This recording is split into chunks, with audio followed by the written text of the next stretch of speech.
चल रहा था। सारी टैक्सीज को मिला के मैं डेली लाखों का प्रॉफिट कमाए जा रहा था। और क्योंकि आज फ्राइडे था तो मैंने अपने सारे टैक्सी ड्राइवर्स को बुला लिया था अपनी मीटिंग में। इस मीटिंग में प्रॉफिट को कैसे बढ़ाया जाए इस बारे में बात होने वाली थी। सबसे पहले मैं ड्राइवर से पूछता हूँ कि कस्टमर रिव्यूज कैसे आ रहे हैं। तो ड्राइवर्स एक एक करके बोलने लगते हैं, भाई बाकी सब तो ठीक है, पर कई बार ऐसा होता है कि 5-6 लोगों की फैमिली को बिठाना पड़ता है, लेकिन ऑल्टो में सीट कम होने की वजह से हम बिठा नहीं पाते। हाँ भाई, मेरे साथ भी वैसे ही हुआ। उस दिन भी मेरे ऑल्टो में जगह ना होने की वजह से मैं उन्हें वहीं छोड़ आया। पूरे 8 लोगों की सीट छोड़नी पड़ी मुझे। क्या हमें और कोई इम्प्रूवमेंट की जरूरत है? भैया जी, लॉन्ग ट्रिप के लिए ऑल्टो बिल्कुल सही नहीं है जी। गाड़ी को बार बार सर्विस कराना पड़ता है जी। और अंडर पावर गाड़ी होने की वजह से यार इसको खेड़े पहाड़ों में लेके जाना और ऑफ रोड रास्तों पे लेके जाना बोले तो एक सर दर्द है मामू। तो सारे ड्राइवर्स की बात सुनने के बाद मैं समझ गया था कि मुझे अपने टैक्सी लाइनअप के अंदर नए कार्स की जरूरत है। और मैंने सोच लिया था कि अलग अलग जरूरतों के लिए मैं अपने टैक्सी लाइनअप में अलग अलग कार्स को ऐड कर दूंगा। तो मैं फिर अपने टैक्सी ड्राइवर्स को बोलता हूँ कि हम अपनी कंपनी के लिए नए गाड़ियाँ खरीदने वाले हैं। तो ये सुनकर उनमें से एक ड्राइवर बोलने लगता है, ओ मियाँ, आपको नए गाड़ी खरीदने की कोई जरूरत नहीं है। अपने दोस्ताना में है ना वो सेकंड हैंड गाड़ियाँ वाले। ये सुन के तो मैं और भी खुश हो गया था क्योंकि सेकंड हैंड गाड़ियाँ टैक्सी बिजनेस के लिए बेस्ट ही होते तो हैं। ठीक है मियाँ, 8:30 बजे मिस कॉल मारो मेरे को, मैं आता।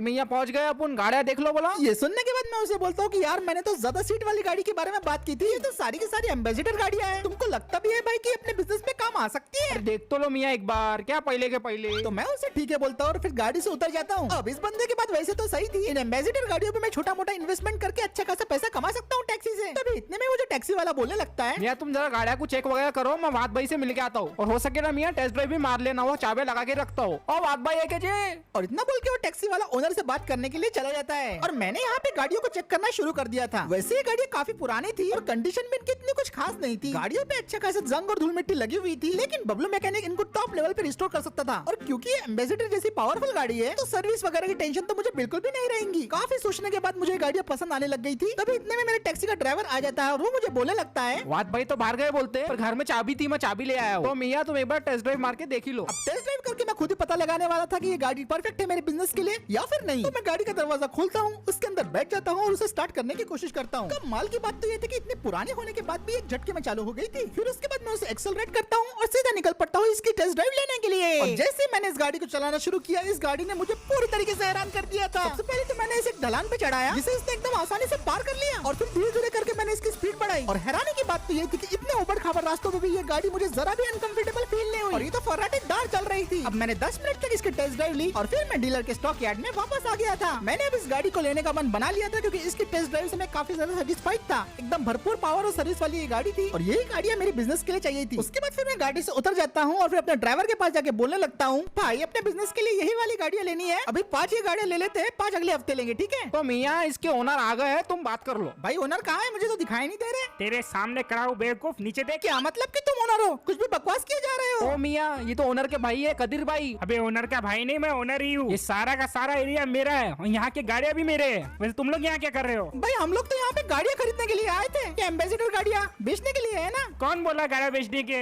ओ मियाँ, कल ही बात हुई ना वाद भाई से व्हाट्सएप पर, बेचने के ना बोले गाड़ियाँ। अरे बाप, तू किसके बातों में आ रहा? मालक मैं हूँ, उसने बोल लिया, तूने मान भी लिया कि बिक रही गाड़ियाँ। गाड़ियाँ नहीं बिक रही इधर। ये सुन के मैं उसे बोलता हूँ कि भाई ऐसा मत कर, मुझे ये गाड़ियाँ बहुत पसंद आ गई है और मैं इसे खरीदना चाहता हूँ, लगे तो मैं तुझे एक्स्ट्रा पैसे भी दूंगा इन गाड़ियों के लिए। तो वो मुझे बोलने लगता है, ना ना ना, गाड़ियाँ तो नहीं बिकी हैं। छोटे को बता के आना पड़ता, मेरे पीछे पीछे गाड़ियाँ बेचने के बात हो जा रहे हैं। बोलते हैं जाता है इसकी अच्छी निकालता। आज मैं दादा के गाड़ियाँ बेचने की बात कर रहा।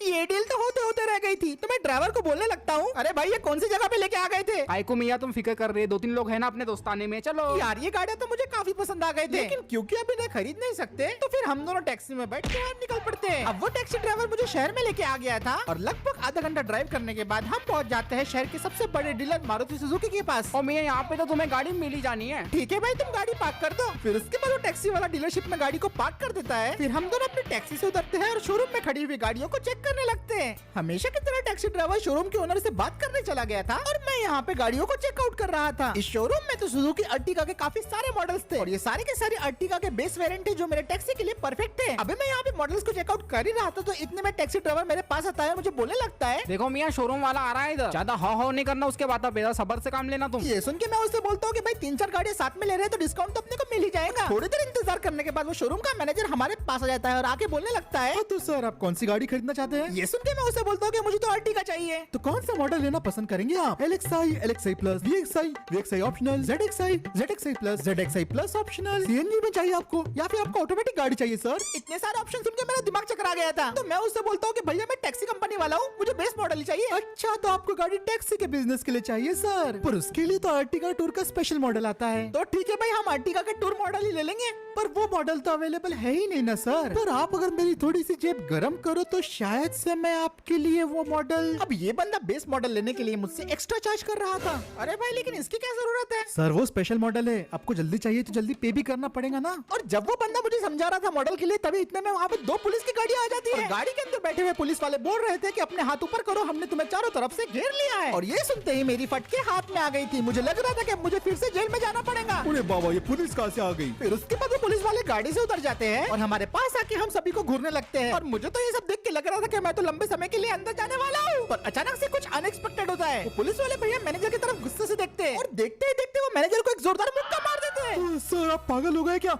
आप हमें ऐसे नहीं मार सकते। तभी पुलिस वाले उसके पास आके बोलने लगते हैं, बे पागल, तो तुमने हमको बना के रखा है रे। साले अमरावती से जाके चोरी के गाड़ा लाता है। ये ले, तेरा भांडा तो फूट गया बेटा। पर सर मैंने किया क्या है? अबे हमारी छानबीन में पता चला है कि तू चोरी का गाड़ा बेचता है। यहाँ पे सारे के सारे गाड़ा 2 नंबर के। तेरे सारे स्कैम हमको पता चल गए। सर मैं तो यहाँ का सिर्फ एक मैनेजर हूँ। अब जाके मेरे जान में जान आई थी, मुझे लगा ये पुलिस तो मेरे लिए चाहिए, लेकिन इस डीलरशिप का तो मालिक ही स्कैमर निकला। बेटा, अब तू वार्ड पे से किसको ही बुला ले, हम तेरी दुकान बंद करके ही रहेंगे। अरे सर, मैं तो सिर्फ एक मैनेजर हूँ, आप ऐसा नहीं कर सकते। रशीद भाई का लड़का होकर झूठ बोल रहा, हट मारो अब वो इसे। पुलिस वाले शोरूम के मैनेजर को मार रहे थे। ओ मियां, लगता है अपने को इससे निकलना पड़ेगा, कहीं अपने पे चार्जेस ना पड़ जाए। मैं चुपचाप से जाता हूँ, टैक्सी लेके आता हूँ। ठीक है भाई, मुझे नहीं मार खानी, जल्दी से टैक्सी लेके आ जाओ। फिर उसके बाद हम लोग चुपके से अपने टैक्सी में बैठते हैं और डीलरशिप से भाग निकल पड़ते हैं। मेरा तो हमेशा यही एक्सपीरियंस रहा है कि पुलिस वाले से जितना दूर रहा उतना अच्छा। अब हम दूसरी डीलरशिप की तरफ जा ही रहे थे, तभी टैक्सी वाला ब्रेक लगाता है और बोलने लगता है, ओ मियां, जरा बाजू में देखो, इसके पास भी अच्छे गाड़ा दिख रहे अपन को, एक बार यहाँ पर भी कोशिश करके देखते ना जी। अब इस बंदे के पास तो सारे के सारे सेकंड हैंड इनोवा थे जो कि मेरे काम में आ सकते थे। तो मैं बोलता हूँ ठीक है, मैं टैक्सी में नहीं जी, मैं तो टैक्सी चलाता हूँ, मेरा मालक बैठे अंदर, उनको ना अब गाड़ी। वो बंदा गाड़ी में मुझे देख रहा था। फिर उसके बाद वो मुझे बोलता है कि भाई बाहर आके गाड़ी एक बार देख लो। तो मैं अपनी टैक्सी से उतर जाता हूँ और उस बंदे से गाड़ी के बारे में बातचीत करना शुरू कर देता हूँ। और मियां, गाड़ी इनको लेने की, अब तुम फटाफट बताओ प्राइसिंग, थोड़ा सही भाव लगाना क्या? प्राइसिंग तो भाई मेरे बाबा को पूछ के बताना पड़ेगा। वो तो मियां, ये सारे के सारे बेस मॉडल ही है ना? वो भी मेरे को नहीं मालूम यार, बाबा को ही पूछ के बताना पड़ेगा। अच्छा, तो ये बता दो कि सारे के सारे कौन सी यार के मॉडल है? वो भी नहीं पता, वो भी बाबा को पूछ के बताना पड़ेगा मेरे को। तो मियां, तुम कुछ ऐसा बता सकते क्या जिसमें तुम्हें बाबा को पूछना ना पड़े? अरे बिल्कुल बता सकता ना भाई। तो वो क्या है? बस मैं ये बता सकता हूँ कि ये इनोवा गाड़ा लेने की औकात तेरे जैसे लोगों में नहीं है, नहीं है, नहीं है, नहीं है, नहीं है। और उसकी ये बात सुन के मुझे काफी ज्यादा गुस्सा आ गया था। मैंने इसे कोई जवाब नहीं दिया और सीधा मुड़ के अपने गाड़ी में बैठ गया और जोर से चिल्ला के अपने टैक्सी ड्राइवर को बोलने लगा, चल भाई, आज अपने को कोई गाड़ी खरीदने की नहीं है, ऐसे लोगों की इनोवा, इन लोगों को कुछ मुबारक, चलो भाई चल ऐसे चल। माओ वहाँ, ये छोकरे ने बहुत त्रास दे दिया मेरे को आज। हट। हाँ, मैं तो पहले बोला था तेरे जैसे लोगों की औकात नहीं है गाड़ी लेने की यहाँ पे। क्या इसने मुझे काउडू कहा? उस बंदे ने औकात की बात निकाल के मेरे ईगो को हट कर दिया था। तो मैं अपने ड्राइवर को बोलने लगा कि सेकंड हैंड गाड़ियां लेने गई तेल लेने, सीधा महिंद्रा के शोरूम पे गाड़ी रखने का, पूरे के पूरे न्यू गाड़ी लेंगे अपन। हाँ जी मियां, जैसा आप बोले। और फिर टैक्सी ड्राइवर तेजी से अपनी टैक्सी भगाने लगता है और सिर्फ 15 मिनट के बाद हम लोग सीधा पहुंच जाते हैं महिंद्रा के शोरूम में। और यहाँ पे तो भाई गाड़ियों की बिल्कुल भी कमी नहीं थी। फिर मैं अपनी टैक्सी से उतर जाता हूँ और शोरूम में खड़ी हुई गाड़ियों को देखने लगता हूँ। अब यहाँ पे तो मेरे पास काफी सारे ऑप्शंस थे। तभी इतने में शोरूम मैनेजर मुझे नोटिस कर लेता है, तो वो तुरंत मेरे पास आता है और मुझे बोलने लगता है, गुड आफ्टरनून सर, मैं आपकी कैसी मदद कर सकता हूँ? तो मैं उन्हें बोलता हूँ कि मैं एक टैक्सी कंपनी चलाता हूँ और मुझे अपनी टैक्सी के लिए कुछ कार्स की जरूरत है। ओह ऐसी, मैं समझ गया। तो मेरे ख्याल से आपकी जरूरत के हिसाब से मेरे पास आपके लिए एक गाड़ी है। इसके बाद वो बोलता है कि मेरे पीछे और वो सीधा जाता है महिंद्रा बुलेरो की तरफ और वो मुझे बुलेरो का 2018 मॉडल दिखा रहा था, लेकिन मुझे उसमें इतना इंटरेस्ट नहीं आ रहा था। तभी मैं अपनी मुंडी घुमाता और मुझे एक ऐसी गाड़ी दिखाई दी थी जो मैंने पहले शोरूम में कभी नहीं देखी थी। इस गाड़ी को देखते ही मेरे दिमाग में कई सारे ख्याल आने लग गए थे, तो मैंने सोचा कि चलो इस गाड़ी को भी एक बार चेक कर लिया जाए। तो इसके बाद मैं फौरन तेजी से चलते हुए उस गाड़ी की तरफ पहुंच जाता हूँ और इस गाड़ी का इंस्पेक्शन करना मैं शुरू कर देता हूँ। ये था महिंद्रा स्कॉर्पियो का S2 मॉडल जो कि मुझे काफी ज्यादा शानदार दिखाई दे रहा था और मैं इसे अच्छे से चेकआउट कर ही रहा था। तभी इतने मेरे पास मैनेजर आता है और मुझे बोलने लगता है, अरे सर, क्या आपको ये वाली गाड़ी पसंद आई है? वैसे तो सर ये 2016 का मॉडल है और इसमें काफी बेसिक फीचर्स मिसिंग है, जैसे कि अलॉय व्हील्स और इसके बम्पर्स मेटल की जगह प्लास्टिक के हैं। लेकिन मेरे ख्याल से आपके टैक्सी बिजनेस के लिए ये गाड़ी बिल्कुल सही रहेगी। साथ में महिंद्रा का भरोसा तो है ही। ओ मियां, मैं क्या बोलता हूँ, इसको टेस्ट ड्राइव लेके देख लेते बोले। हाँ भाई, एक बार चला के तो देखनी ही है, बिना चलाए थोड़ी इतनी गाड़ियाँ खरीदूंगा मैं। श्योर सर, आप टेस्ट ड्राइव ले सकते हो, ये लीजिए चाबी और जरा एक राउंड मार के आइए। फिर उसके बाद मैं स्कॉर्पियो के अंदर बैठ जाता हूँ और बेस मॉडल के हिसाब से तो इसका इंटीरियर काफी शानदार था। फिर मैं चाबी लगा के इसको स्टार्ट करता हूँ और सीधा निकल पड़ता हूँ इसकी टेस्ट ड्राइव करने के लिए। अब शुरुआत में जब मैं इसको चला रहा था तो मुझे थोड़ी सी रगड़ लगी। अब ऑब्वियसली क्योंकि ये बेस मॉडल था तो मैं इससे प्रीमियम क्वालिटी एक्सपेक्ट नहीं कर सकता था। लेकिन मेरे टैक्सी बिजनेस में जितनी सारी प्रॉब्लम चल रही थी उस सारी प्रॉब्लम का सोल्यूशन ये एक ही गाड़ी थी। इसके अंदर ऑल्टो के मुकाबले काफी ज्यादा लोगों को बिठाया जा सकता था। ऑफ रोडिंग और कच्चे रास्तों की ये तो ऑलरेडी एक्सपर्ट है। पावर और स्कॉर्पियो के बारे में तो सभी लोग जानते हैं और क्योंकि एक महिंद्रा की एसयूवी है तो इसके अंदर सर्विसिंग का उतना टेंशन मेरे को रहने नहीं वाला। हाँ, इसकी राइडिंग क्वालिटी कुछ उतनी खास नहीं है, बॉडी रोल भी काफी ज्यादा है गाड़ी में, लेकिन वो तो डिपेंड करता है कि इसकी फाइनल प्राइसिंग कितनी होगी। अब मैं लगभग 15 मिनट की इसकी टेस्ट ड्राइव कर देता हूँ और फिर मैं गाड़ी को वापस लाके शोरूम में पार्क कर देता हूँ और फिर गाड़ी से उधर के शोरूम के मैनेजर को मैं बोलने लगता हूँ, भैया देखो गाड़ी तो मस्त है लेकिन इसकी फाइनल प्राइसिंग बताओ यार, कुछ ऐसा बताओ कि जिसकी वजह से हमें मजा आ जाए। देखिए सर, वैसे तो इसकी एक शोरूम प्राइस ये 12 लाख रुपए है और ऑन रोड आपको एक 14 लाख रुपए की मिल जाएंगी। ये सुन के उन्हें मैं बोलता हूँ कि भैया थोड़ा तो कम करो, एक नहीं हम लोग यहाँ से 4 गाड़ी लेके जाना चाहते हैं। ये सुन के मैनेजर की आंखें खुल जाती है और वो बोलने लगता है, सर अगर ऐसी बात है तो मैं अपनी तरफ से हर गाड़ी पे आपको 2.5 लाख तक का डिस्काउंट दे सकता हूँ। और ये डिस्काउंट तो मुझे बहुत ही ज्यादा सही लगा। मतलब टोटल ऑन रोड मुझे ये गाड़ी मिल सकती है लगभग 11.5 लाख रुपए में। तो फिर उसके बाद मैं मैनेजर को ठीक है बोल देता हूँ और फिर मैं अपने बैग को गाड़ी के डिक्की के ऊपर खाली कर देता हूँ और मैनेजर को बोलने लगता हूँ, ये लीजिए सर, ये पूरे 42 लाख है। बाप रे सर, इतना सारा कैश, मतलब इतने सारे। अरे भैया फिक्र मत कीजिए, पैसे पूरे हैं, बस थोड़े बहुत ऊपर नीचे हुए तो एडजस्ट कर लेना। अरे नहीं नहीं सर, आप कैसे बात कर रहे हैं, हमारे कस्टमर है आप तो। अरे यार, इतनी सारी गाड़ियाँ खरीदने के लिए थैंक यू। हाँ तो डिलीवरी कब मिलेंगी अब इन गाड़ियों की? वो तो आज ही दे दूंगा सर। और बल्लू जल्दी गाड़ी तैयार कर, 4S2 मॉडल मूसा भाई के लिए। और अब जाके फाइनली मैंने अपने टैक्सी बिजनेस के लिए परफेक्ट कार को खरीद लिया था। और भाई मैंने तुमको दिन भर घुमाया, मेरे को स्कॉर्पियो चलाने देना पर। ठीक है भाई, 4 में से एक स्कॉर्पियो तुम्हारी, लेकिन ट्रिप अच्छे मारना।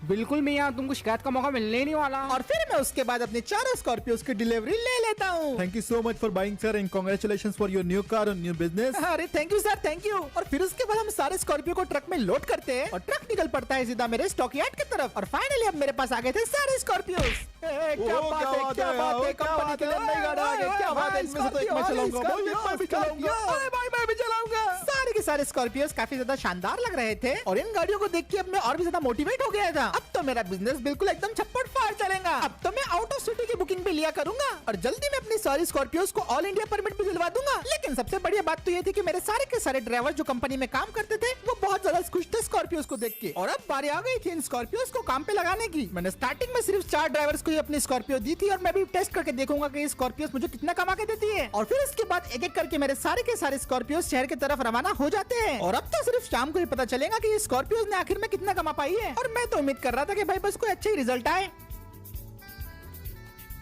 अब शाम को सारी टिप्स पूरे होने के बाद सारे स्कॉर्पियो वाले वापस आ जाती है और सारी की सारी अर्निंग मुझे शो करते हैं। जब मैंने सारे पैसों को काउंट किया तब मुझे